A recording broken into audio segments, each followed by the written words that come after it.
Driven by a strange unease, the millionaire took the blade and shaved the head of the street girl. But upon seeing what was hidden beneath her hair, he recoiled in shock. The truth that emerged before his eyes changed everything forever. If this story interests you, subscribe to the channel to receive all our exciting stories. Continuing.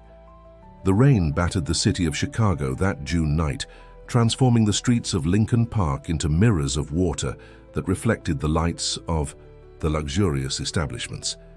Richard Morgan adjusted the gold watch on his wrist while waiting for the valet to bring his car. The dinner at the Michelin-starred restaurant had been yet another tedious social event, one of those that filled his schedule without filling the emptiness he carried. At 52 years old, Richard had achieved everything money could buy. His wealth surpassed billions, the result of pragmatic decisions and a calculated coldness in business that had made him well known in the financial market. But that night, something felt different. An inexplicable restlessness prevented him from waiting for the car under the protection of the restaurant's awning. His steps led him down the wet sidewalk, his Italian shoes splashing water with each step. It was then that he saw her. Crouched, under the awning of a closed store, a small figure hugged her knees. The dark, tangled hair partially covered her face, but it couldn't hide that she was a child. Richard felt a tightness in his chest that he hadn't experienced in a long time. Something about that scene paralyzed him. The girl wasn't extending her hand asking for change, like so many others he ignored daily. She was just there, trembling, clutching a stuffed bear as dirty as her soaked clothes. "Are you okay?" The question escaped his lips before he could contain it. The girl slowly lifted her face, revealing wide brown eyes that seemed to carry the weight of the world. Richard estimated she couldn't be more than 6 or 7 years old. "I'm waiting for my mum," she replied in a thin voice, pressing the bear even tighter against her chest. Her words came out choppy from the tremors shaking her small body. It was then that Richard noticed something disturbing. The girl couldn't stop scratching her head, a nearly mechanical movement. Through the tangled strands, he could see open sores on her scalp. "How long have you been waiting?" Richard crouched down to her level. The smell of dirt and abandonment was pungent. "Since she went to get medicine." The child's voice hesitated. "But she didn't come back." Richard felt something break inside him. Years of carefully constructed walls began to crumble in front of those frightened eyes. He knew he should call social services, alert the proper authorities, do what any sensible person would do. But there was something in that look. A silent plea that hit him like a punch in the stomach. And for the first time in decades, Richard Morgan acted on instinct, not calculation. "Come with me," he said, extending his hand. "Let's look for your mum together." The girl hesitated, clutching the stuffed bear even tighter. Her eyes scanned the dark street, as if she expected to see her mother appear at any moment. "What's your name?" Richard tried again, his voice softer. "Sophia," she whispered, so quietly he could barely hear. "Sophia, it's very cold here. I can take you to a safe place while we look for your mom. You'll have warm food and dry clothes." Richard kept his hand extended, feeling the raindrops trickle down his face. Slowly, like a frightened animal, Sophia extended her small, dirty hand toward his. The contrast between her delicate, calloused fingers and Richard's well-groomed hand was striking. The moment their fingers touched, Richard felt a crushing responsibility on his shoulders. He picked Sophia up, surprised by how light she was.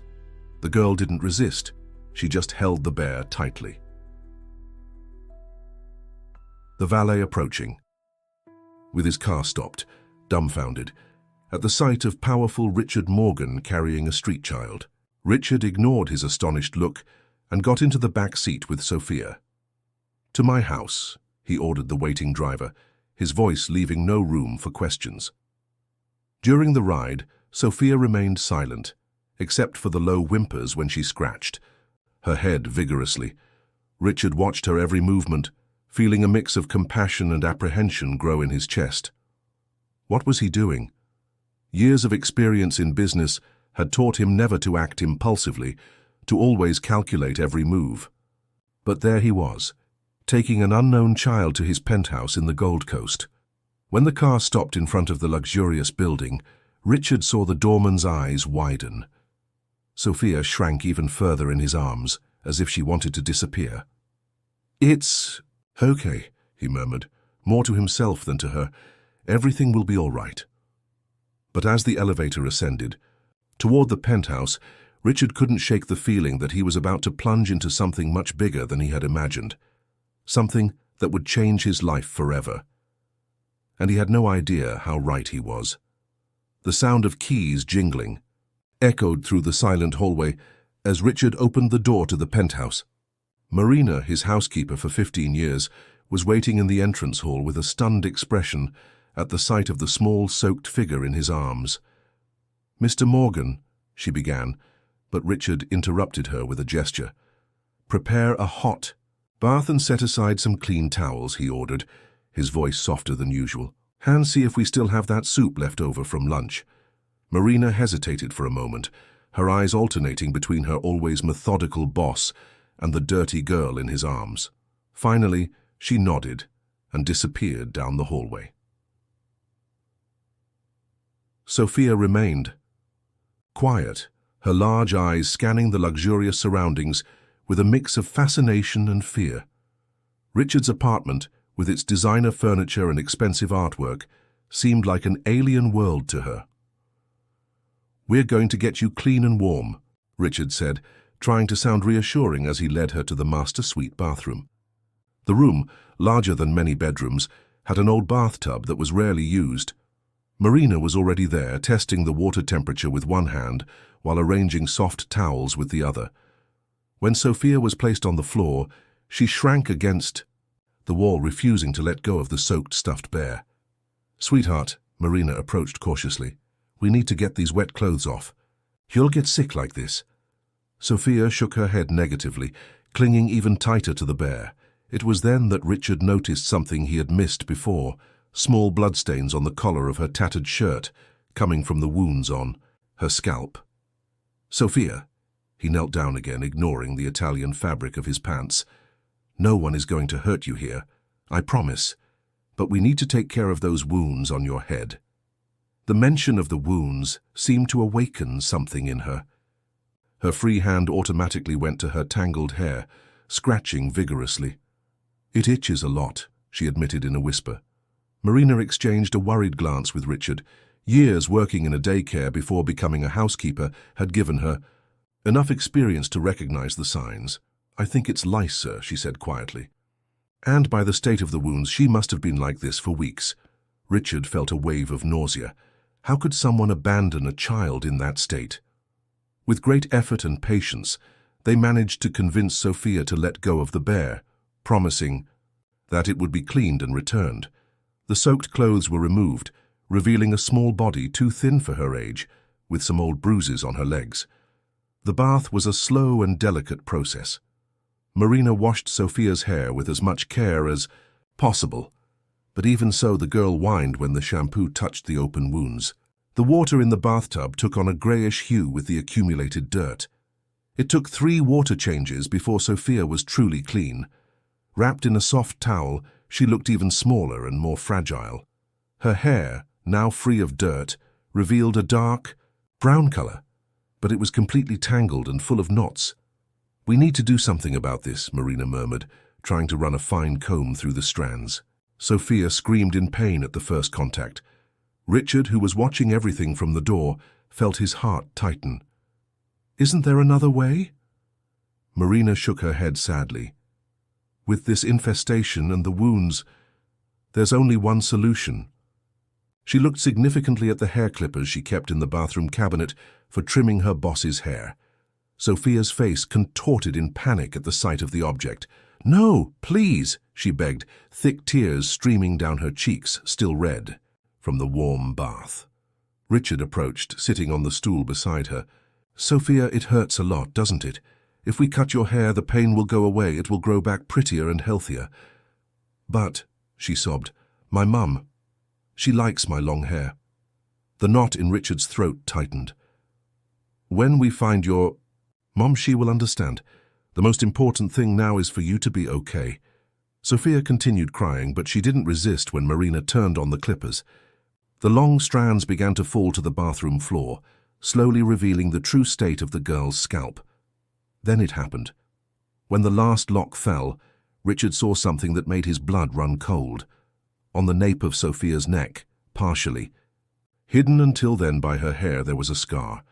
It wasn't just any wound, but a fine, precise line, as if it had been made surgically.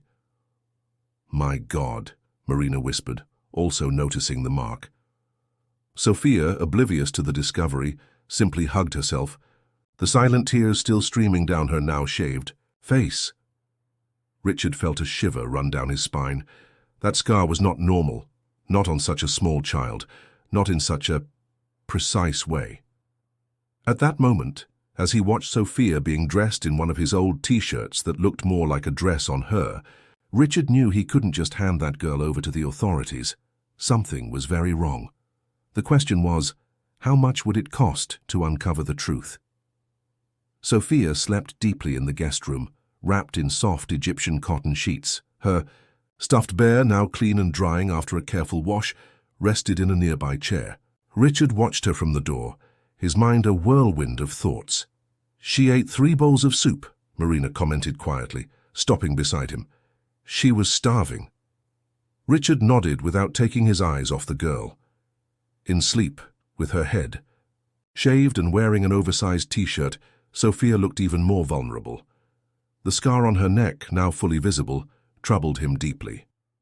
"Marina," he turned to the housekeeper, "I need you to stay with her tomorrow. I'm going to take care of some things.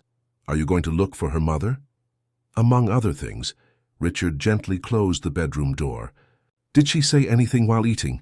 Any information about where she lives, about her mother?" Marina shook her head. She hardly spoke. She just said her mother promised to come back soon with the medicine, but by her state, she must have been on the street for days. Richard ran a hand over his face, feeling the weight of exhaustion.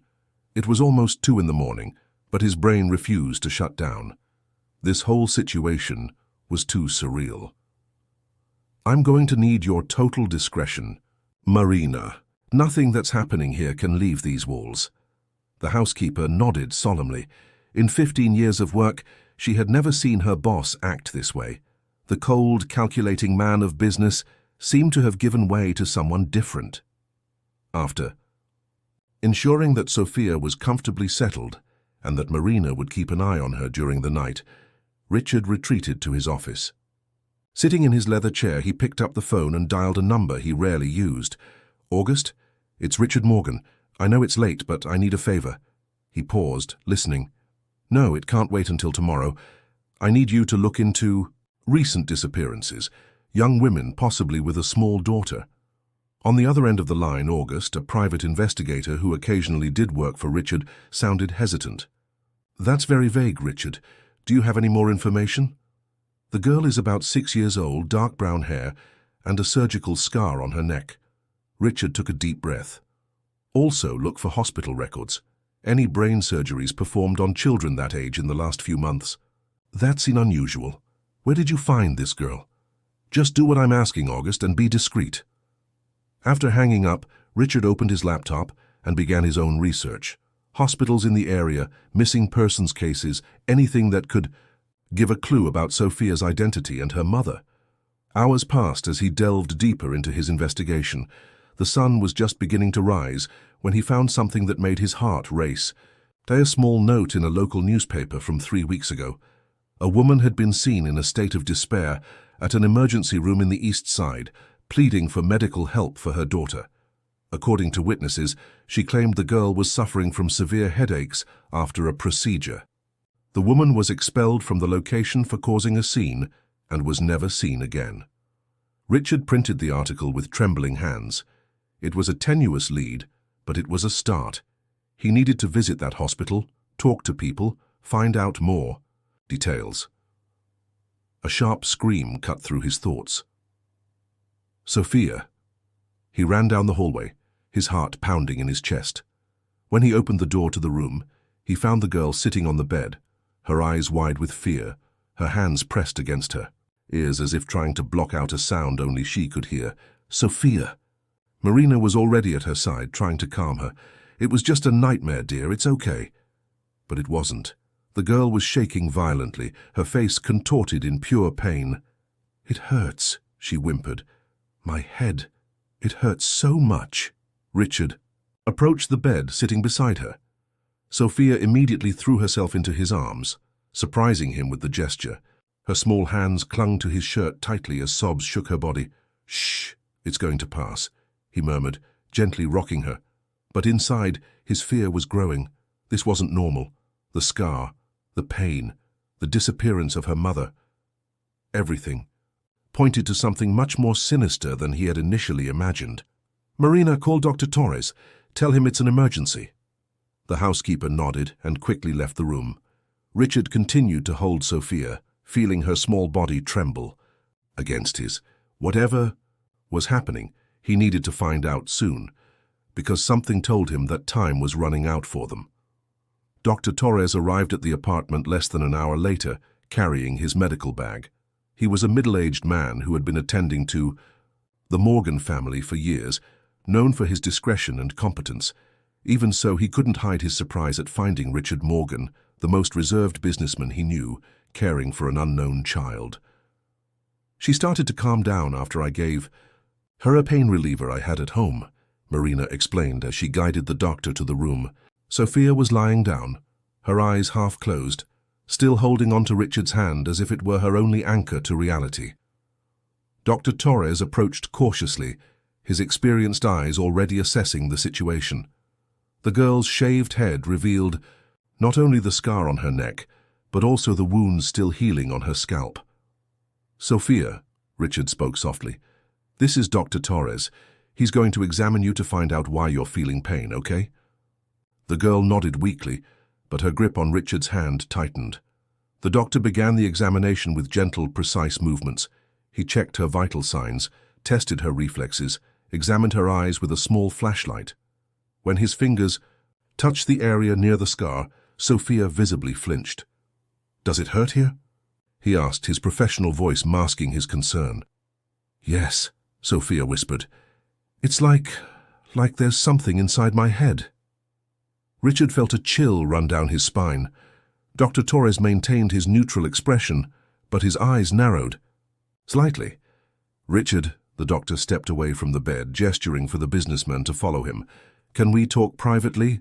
In the hallway, away from Sophia's ears, Dr. Torres wasted no time with pleasantries. "That scar is not from a common surgery. The technique, the location, this was done in a surgical center, but it doesn't seem to have been legal." "What? How do you mean?" "This area," the doctor pointed to his own neck, "is where experimental neurological devices are usually implanted. But this type of procedure on a child that age," he shook his head, visibly disturbed, "it's unethical, it's criminal." Richard felt his stomach churn. "Do you think someone experimented on her?" "I can't say anything without more detailed tests, but the pain she's feeling combined with the location of that scar..." Dr. Torres hesitated. "Richard, where did you find this girl?" Before Richard could answer, a noise coming from the room caught his attention. When they returned, they found Sophia sitting on the bed, her pale face covered in cold sweat. "I saw her," the girl murmured, her eyes fixed on a distant point. "My mum. She was crying. There were men in white.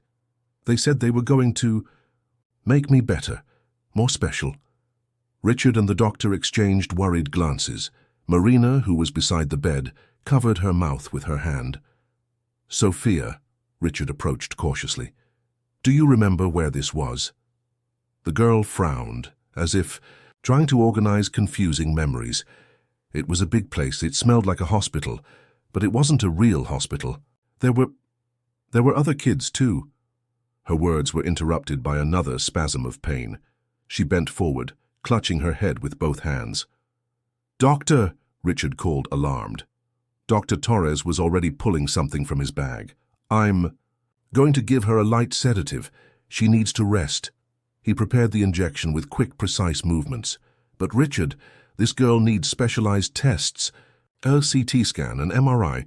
We need to find out what was done to her. Do you know someone who can do that, discreetly? The doctor nodded as he administered the medication. I have a colleague at Santa Clara Hospital. He has a private clinic. We can do the tests after normal hours. But Richard, he paused significantly.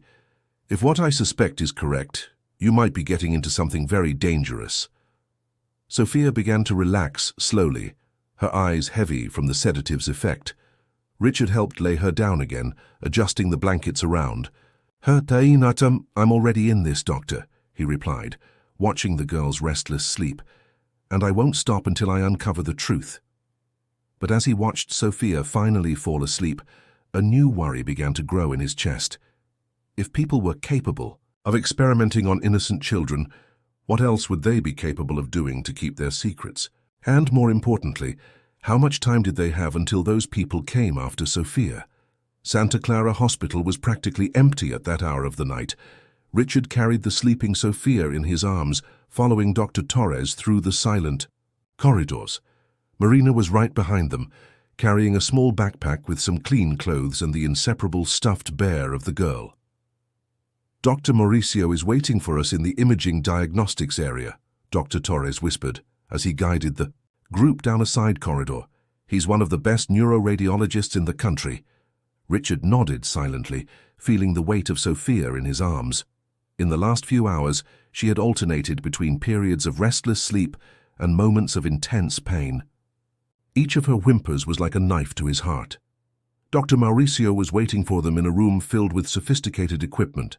He was a tall, thin man with thin-framed glasses and a serious expression on his face. His eyes widened slightly at the sight of Sophia's condition. "Put her on the stretcher," he instructed, already turning on the monitors. "Let's start with the CT scan." Marina helped position Sophia, who was beginning to wake from the sedative. Her eyes opened, frightened by the strange environment. "Richard," she called, her voice trembling. "I'm here," he replied, holding her hand. "These doctors are going to find out why you're feeling pain, okay? I won't leave your side." The exam began. Sophia remained surprisingly quiet as the machine did its work, only a few silent tears streaming down her face. Richard watched through the glass of the control room, his heart tight. It was then that Dr. Mauricio let out a muffled exclamation. "My God," he murmured, moving closer to the screen. "Look at this." The images appearing on the monitor showed something that made Richard's blood run cold. Near the base of Sophia's skull, exactly where the scar was, there was a small metallic object, no bigger than a grain of rice. "It's some kind of implant," Dr. Mauricio explained, his fingers sliding over the screen to enlarge the image. "I've never seen anything like this before. The technology is too advanced." "Is it hurting her?" Richard asked, his voice hoarse. "It's causing inflammation in the surrounding tissues." The doctor pointed to some lighter areas on the image. "That's why she's feeling pain. But the most concerning," he paused, adjusting his glasses, "is that it seems to be emitting some kind of signal." A heavy silence fell over the room. Richard felt his stomach churn at the implication of those words. "Emitting a signal?" Dr. Torres questioned, incredulous. "What do you mean?" "Look at these small oscillations in the image." Dr. Mauricio pointed to almost imperceptible patterns. "This is consistent with an active electronic device. Someone not only implanted something in this child's brain, but that something is functioning." Richard looked at Sophia through the glass. She had fallen asleep again on the stretcher, looking even smaller and more fragile under the cold hospital lights. "We need to remove this," he declared. Dr. Mauricio shook his head slowly. "It's not that simple. The device is located in an extremely delicate area of the brain. Surgery would be very risky, especially without knowing exactly what this implant does." "But she's suffering." "Richard," Dr. Torres placed a hand on his shoulder. "We need to understand better what we're facing before making any drastic decisions. If this device is really emitting signals—" He didn't need to finish the sentence. Richard had already understood the terrible implication. If the implant was active, it meant that someone could be tracking Sophia at that very moment. As if to confirm his worst fears, A noise of footsteps in the hallway caught his attention. Quick, determined steps were approaching the exam room. Marina, who was beside the stretcher with Sophia, was the first to react. Someone is coming. Richard didn't waste time. He ran into the exam room, picked up Sophia and wrapped her in the blanket. The girl woke up startled but didn't make a sound. "Is there another exit?" he asked urgently to Dr. Mauricio. "See you." Doctor pointed to a side door. "It leads to the emergency stairs." The footsteps were getting closer. Richard could now hear male voices giving orders in low, authoritative tones. "Go," Dr. Torres whispered. "We'll hold them off." Richard hesitated, for a fraction of a second, but the fear in Sophia's eyes made him act.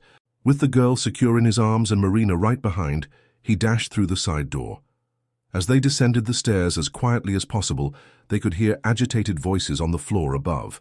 His heart was pounding in his chest, and Sophia was trembling in his arms. They needed to escape, and fast. The underground garage of the hospital was shrouded in shadows, illuminated only by a few emergency lights. Richard moved quickly between the parked cars, carrying Sophia against his chest, while Marina followed silently. The sound of their footsteps echoed on the concrete, blending with the distant hum of generators. "My car is in the VIP area," he whispered to Marina, turning toward the reserved section. His armored Mercedes had never seemed so providential as it did at that moment. A metallic noise above them made the group stop. The emergency stair door had been opened. Male voices echoed in the space, quickly descending toward them.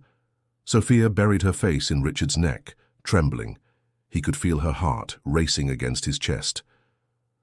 "Over here," Marina indicated a path between two delivery vans, offering momentary cover. They moved in the shadows, trying to make as little noise as possible. Richard felt every second weigh like lead. The sound of footsteps was getting closer. "The keys," he murmured to Marina, who already had her hand in her bag. That's when Sophia let out a sharp cry of pain, her small hands clutching her head. The sound, though low, echoed through the silent garage. "There," a male voice shouted. The sound of several pairs of shoes running toward them made Richard's blood run cold. "Marina! The car! Now!" The housekeeper dashed ahead, the keys jingling in her hands. Richard quickened his pace, feeling Sophia tremble more intensely in his arms. The pain seemed to be worsening. Was the implant reacting to the proximity of their pursuers? The Mercedes was just a few meters away when the first bullet struck a nearby car. The gunshot reverberated through the garage, followed by the sound of the alarm blaring. Marina reached the car, her hands trembling as she tried to fit the key. Richard could hear the footsteps getting closer. "Closer! Get down!" he shouted, as he saw a figure emerge between the cars. Marina threw herself to the ground, just as another shot shattered the glass of a nearby car. Richard crouched behind a column, shielding Sophia with his body. The girl cried silently, clinging to him. Finally, the sound of the car unlocking cut through the air. Marina jumped up and opened the back door. "Get in!" she shouted. Richard didn't hesitate. With Sophia in his arms, he ran the last few meters to the car, throwing himself into the back seat. Marina slammed the door and jumped into the driver's seat. More bullets struck the body of the car, but the armor held up against the impact. The engine roared as Marina turned the key, and the car took off with a screech of tires. "Hold on." "Tight!" she yelled, maneuvering sharply between the other vehicles. Richard twisted to see through the rear window. 3 men in dark suits were running toward them, guns drawn. One of them brought something to his ear, a phone or radio. The Mercedes sped up the garage ramp at high speed, almost skidding around the corner. Marina, who in 15 years had never even gotten a ticket, was now driving like a professional racer. "They're coming after us," Ricardo warned, as he saw headlights appear in the rearview mirror. Sophia let out another groan of pain, more intense this time. Her small body convulsed in Richard's arms. "Hang in there, princess," he whispered, feeling completely powerless in the face of her suffering. "It's going to pass." Marina entered the main avenue, weaving between the few cars that were circulating at that hour of the night. The headlights that were chasing them began to fall behind, but Richard knew they couldn't let their guard down. "Where are we going?" Marina asked, her voice tense as she made another sharp turn. Richard looked at Sophia, who was now trembling uncontrollably in his arms. Her face was pale, covered in cold sweat. They needed a safe place, but they also needed medical help, and fast. "Call Dr. Torres," he ordered. "We need to know if he's okay and if he can meet us somewhere." As Marina grabbed her phone with one hand, keeping her eyes on the road, Richard tried to calm Sophia. The girl seemed to be entering some kind of crisis. "The implant," she murmured between spasms of pain. They are messing with it." Richard felt a cold shiver run down his spine. Those men weren't just following a tracker. They were actively torturing Sophia through the device in her head. The rage he felt at that moment was different from anything he had ever experienced. It was a cold, calculated fury, the kind that moved mountains and destroyed empires. They wanted war. Great. Richard Morgan might not be a violent man, but he had other resources at his disposal, and he would use every cent of his fortune, every contact he had to protect that innocent child. The question was, how long would Sophia hold on until he figured out how to help her? It was past 3 in the morning when the Mercedes pulled into the back of a veterinary clinic in the south side of Chicago. Dr. Torres was waiting for them in the parking lot, his tired eyes revealing the weight of the last few hours. "My brother is a veterinarian," he explained as he guided them inside. "The clinic has basic equipment and, more importantly, isn't connected to any hospital system." The interior of the clinic was dark and silent, except for the occasional distant bark of the animals being treated. Sophia had passed out during the escape, her small body burning with fever in Richard's arms. "Over here," the doctor indicated a treatment room. "Mauricio managed to send me the images of the implant before they arrived." "How did you escape?" Richard asked as he carefully laid Sophia on the examination table. "They didn't. Even look at me and Mauricio. They were focused on finding the girl." Dr. Torres began preparing an emergency kit. "But this is concerning. It means they know exactly who they're looking for." Marina, who was keeping watch near the door, let out a distressed sigh. How can they do this to a child? Richard watched as the doctor examined Sophia. His normally composed face betrayed a mix of concern and contained anger. "Did you manage to find out anything more about the implant?" "Mauricio sent the images to a colleague who specializes in neurotechnology," Dr. Torres replied as he measured Sophia's temperature. 39.8 degree. "We need to bring that fever down." He began preparing. A dose of antipyretic when Sophia suddenly opened her eyes, her whole body tensing. "No," she screamed, her eyes wide with terror. "They're coming. They always know where I am." "Calm down, sweetheart," Marina rushed to her side, holding her hand. "You're safe here." But Sophia continued to be agitated, her small body trembling violently. "You don't understand. They put this in my head so I can never escape again." Richard felt his heart tighten. "Sophia, do you remember when this happened?" The girl squeezed her eyes shut as if the memory caused her physical pain. "Mommy was sick. She said we needed money for her medicine. Then those men offered help." Tears began to stream down her face. "They promised they would take care of both of us." Dr. Torres administered the antipyretic while Sophia spoke, his experienced hands gentle despite the urgency of the situation. "They took us to a big place," Sophia continued, her voice choked. "There were other kids there, all with their heads hurt like mine. They said we were helping science guys in." Richard exchanged a horrified glance with the doctor. Experimentation on vulnerable children. It was worse than they had imagined. "And your mother?" Marina asked softly. "She tried to get me out of there when she saw what they were doing," Sophia sobbed. "But they caught her. I don't know where she is." A sharp beep cut through the air, making everyone freeze. It came from Dr. Torres's phone. "It's the specialist," he said, grabbing the device with trembling hands. His eyes scanned the screen, widening with each line. "My God! What is it?" Richard demanded. "The implant, it's not just a tracker. It's an experimental neurological device. It can..." The doctor swallowed hard. "It can stimulate different areas of the brain. cause pain, alter perceptions, even affect memories. Sophia began to cry harder, curling up on the examination table. "Please don't let them take me again, please." Richard approached her, holding her small hand between his. "No one is going to take you, Sophia, I promise." But before he could say anything more, the lights in the clinic flickered. Once, twice, then they went out completely. In the silence that followed, they could hear the sound of cars stopping outside, doors slamming, steps approaching. Marina ran to the window, peeking through the blinds. "There are men surrounding the building," she whispered, fear evident in her voice. Dr. Torres quickly began shutting down the equipment. "There's an exit. Out back through the internment area." Richard picked up Sophia, feeling her tremble against his chest. The fear in her eyes broke his heart. "Doctor," he called as Marina carefully opened the door, "how long until the antipyretic takes effect?" 15-20 minutes. "Why?" Richard adjusted Sophia in his arms, his expression hardening. "Because we're going to need to run, and she needs to hold on." Outside, the barking of the interned dogs began to grow more agitated. Time was running out, and this time Richard knew it wouldn't be so easy to escape. The internment area hallway was narrow and poorly lit by emergency lights.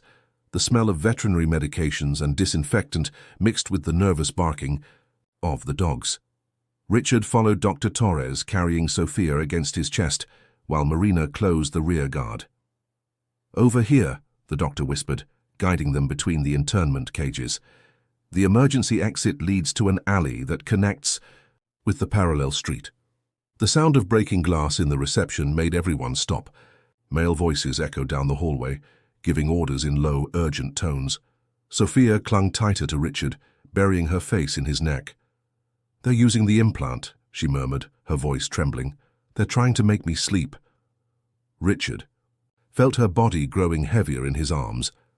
Dr. Torres quickly approached, checking her pupils with a small flashlight. "They're inducing a state of drowsiness through the device," he explained, his voice tense. "We need to keep her awake." "Sophia, look at me," Richard whispered, adjusting her in his arms so she could see his face. "Remember your teddy bear. He's waiting for you. You need to stay awake to find him." The girl's eyes struggled to stay open. "I don't want to sleep. They always make me sleep when—" Her voice faltered, tears streaming down her pale cheeks. The sound of footsteps approaching down the main hallway made Marina react. She quickly opened the door to one of the empty cages. "Get in here," she whispered urgently. The group squeezed into the tight space, barely breathing as the footsteps passed by them. Richard could feel Sophia's heart racing against his chest. "Check." "Every cage," a male voice ordered. "The tracker indicates she's on this floor." Dr. Torres made a silent gesture, pointing to a service door almost invisible in the back wall of the cage. Marina understood immediately, moving carefully to unlock the door without making noise. The footsteps were getting closer. The metallic sound of doors being opened one by one echoed down the hallway. Richard," Sophia murmured, her voice growing weaker. "I can't. Stay awake." "Hang in there, princess," he whispered in her ear. "Think of your mom. She needs you strong." The mention of her mother seemed to awaken something in Sophia. Her eyes opened a little wider, shining with contained tears. Marina finally managed to open the door, revealing a narrow passage used for maintenance. Dr. Torres entered first, his flashlight revealing stairs that descended to what appeared to be a basement. The door of the adjacent cage was opened forcefully. They were running out of time. Richard entered the passage with Sophia, followed by Marina, who closed the door behind them just as voices reached their cage. The group descended the stairs in absolute silence, each step a torture of tension. The air was heavy and damp, smelling of mold and old concrete. "There," Dr. Torres pointed to a metal door at the end of the hallway. "It leads to the emergency exit of the back parking lot." But before they could reach it, Sophia let out a sharp cry of pain, her whole body convulsed in Richard's arms. "Doctor!" he called in panic. Dr. Torres rushed to examine the girl, his face paling as he saw her condition. "They're increasing the intensity of the stimulus. We need—" His words were interrupted by the sound of the door at the top of the stairs being opened violently. "Movement detected in the basement," a voice echoed. "The signal is strong." Marina instinctively reacted, pushing Richard and Sophia toward a side corridor. "This way." The group ran down the dark passage, guided only by the faint light of Dr. Torres's flashlight. The sound of footsteps descending the stairs echoed behind them. Sophia trembled uncontrollably in Richard's arms, her body alternating between spasms of pain and moments of near unconsciousness. "Let me go," she whispered. "They're going to hurt you." "Never," Richard replied firmly, holding her tighter against him. "I won't abandon you, Sophia." The corridor ended in a series of old pipes. Dr. Torres moved his flashlight frantically, searching for an exit. "There!" Marina pointed to a ventilation grate near the floor. "It should lead to the street." But as Dr. Torres knelt to examine the grate, a metallic noise above made everyone freeze. Someone had activated the fire alarm. In seconds, water began to pour from the sprinklers, soaking everyone.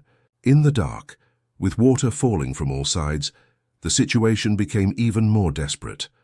And to make matters worse, Sophia had completely stopped moving in Richard's arms. They were cornered, wet, and with an unconscious child. Time was running out. The cold water fell mercilessly on the group as Dr. Torres struggled to free the ventilation grate. Marina tried to illuminate the area with her cell phone flashlight, her hands trembling. Richard held the unconscious Sophia, his heart pounding in his chest as he felt the girl's weak breathing. "She's cold," he alerted, his voice heavy with concern. Dr. Torres finally managed to free the grate. The ventilation tunnel was tight, but it seemed to be the only escape option. The sound of footsteps and voices approached through the flooded hallway. "Marina, you go first," Richard ordered. "I need you to receive Sophia on the other side." The housekeeper didn't hesitate. Even soaked and trembling, she crawled through the duct with determination. Dr. Torres helped Richard pass Sophia carefully into the tunnel. "Excuse me," a polite but cold voice echoed down the hallway. The three men turned. Standing a few meters away, protected from the water by an umbrella, was a middle-aged man in a pristine suit. His grey eyes observed the scene with a disturbing calm. "Mr. Morgan," he continued, as if they were at a business breakfast, "this is becoming unnecessarily complicated." Richard instinctively positioned himself in front of the ventilation tunnel, shielding Sophia. Dr. Torres remained at his side, tense. "Who are you?" Richard demanded. "Dr. Klaus Werner, Director of Research at the Prometheus Institute." The man gave a small smile that didn't reach his eyes. "The girl is property of the Institute. We are merely reclaiming our investment." The rage Richard felt was so intense that for a moment he forgot the cold and the fear. "Property? She's a child. She is part of a much larger project that you wouldn't understand," Dr. Klaus replied calmly. "The implants we've developed are the future of neuroscience. Imagine being able to control mental disorders, traumatic memories, unwanted behaviors, all with a simple command. Using children as guinea pigs." Dr. Torres stepped forward, his voice trembling with indignation. "That's monstrous." Dr. Klaus sighed, like a disappointed teacher with slow students. "Sacrifices are necessary for progress. The families have been well compensated." "And when a mother regrets it," Richard clenched his fists, "when she wanted to save her daughter from those necessary sacrifices? Then she becomes a problem to be managed." Klaus looked at Anna with indifference, just like little Sophia became. "Speaking of which, how is she? The implant must be causing considerable damage now." It was at that moment that Richard's phone vibrated. It was a message from Dr. Torres. "Sophia has worsened. Seizures increasing. Time is running out." He raised his eyes to Klaus, who was smiling as if he could read the message. "I'm the only one who can deactivate the implant," the scientist declared, "and I'm willing to do it for a price." "What price?" "Your influence, Mr. Morgan. Your contacts, your money. The Institute needs legitimate funding, political connection." Klaus stepped closer. "In exchange, I'll save the girl, and you can even keep her mother as a bonus." Richard felt a wave of disgust. Was that what this man thought of him? That he would trade his soul for power and influence? It was then that he noticed something on the clipboard Klaus was holding. Among the medical notes, there was a small device, probably the control for the implant. "Let me see if I understand," Richard stepped forward. "You want me to become a partner in the institute?" "Exactly," Klaus smiled. "A practical man like you must understand that." He didn't finish the sentence. In a quick movement, Richard grabbed the clipboard and threw it away, the device falling to the ground. Before Klaus could react, Marina had already immobilized him with a self-defense technique that Richard didn't even know she knew. 15 years as a housekeeper, she explained, twisting Klaus's arm, gives you time to learn a lot. Richard picked up the device. It was small, no bigger than a gate remote with only a few buttons. "No!" Klaus shouted, struggling. "You don't know how to use that. You could kill her." In fact, a weak voice came from the bed. "He does know." Everyone turned. Anna was awake, her eyes tired but alert. "The code," she whispered. "The code I taught Sophia to sing. It wasn't just the address." She took a deep breath, gathering strength. "It was also the sequence to deactivate the implant. I worked here as a nurse, so I saw how it worked." Richard looked at the device, then at Klaus, who had paled. "No, no." But Richard was already typing in the numbers, in the same sequence. Sophia had sung. A small red LED blinked and turned off. His phone vibrated again. New message from Dr. Torres. "Incredible. The seizures have stopped. Sophia is stabilizing." Marina, still holding Klaus, began to cry with relief. "Now," Richard turned to the scientist, "we're going to have a conversation about all the other children you've used in your experiments. And this time," he took out his own phone, "the police and the press will be involved." 3 months later, the hospital room was filled with light and flowers. Sophia, with her hair starting to grow back, was sitting on the bed, hugging her mother. The stuffed bear, now clean and patched, rested beside her. "And then?" Richard asked from the door, smiling. "Ready to go home?" Anna smiled, kissing her daughter's head. After weeks of recovery, she was almost fully restored. "Our new home?" "Yes," he confirmed. "The apartment is furnished and waiting for you, and Marina has already organized everything." Sophia jumped off the bed, running to hug Richard. There was no more pain, no more fear. The implant had been successfully removed, just like those of all the other children found in the Institute's records. Dr. Klaus and his associates would face justice. The Prometheus Institute had been shut down, its crimes exposed. The families would receive support and compensation. "Richard," Sophia called, tugging at his sleeve, "you're going to keep visiting us, right?" He knelt down to her level.